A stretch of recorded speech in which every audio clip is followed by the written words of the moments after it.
Hey, it's Chuck. If you've ever repeated a word about a group of people without stopping to ask who gave you that word, then this one's for you. Let's dive into it.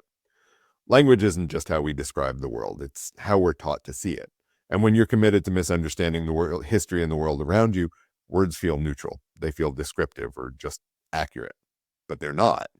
Words are architecture. They're built to hold something up or keep something down. Think of words like thug or at risk, articulate, urban. Notice what those words do. They don't describe a condition, they assign the condition. Thug doesn't just describe behavior, it signals who you're allowed to dismiss. At risk doesn't just describe a circumstance, it predicts a conclusion before a child has even made a choice.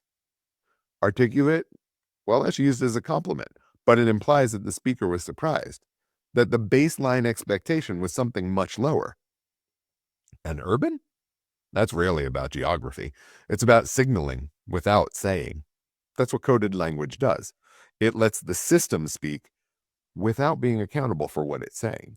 You can't challenge what was never technically said, and that's the point, because oppression that can name itself openly, that gets contested. Oppression wrapped in neutral sounding language, well, that gets repeated. At dinner tables, in newsrooms, in hiring meetings, in legislation, in your own mouth without you even realizing it. And so here's what you do with that.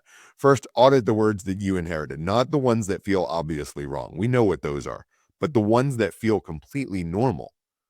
Those are the ones doing the most work.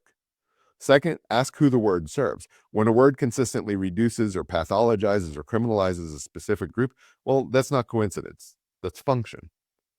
Third, follow the word back to its original context. Who coined it? When? What was happening?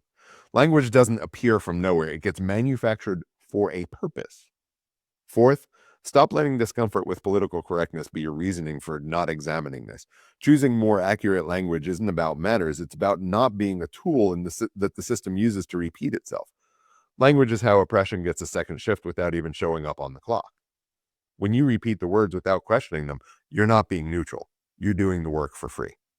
Next episode, we're going to talk about what it looks like when all of this shows up in your nervous system and why the body doesn't care whether or not the threat is physical or systemic. I'm Chuck, the bald therapist. Work on you, take no bullshit. Remember that you matter, and have a gentle rest of your day.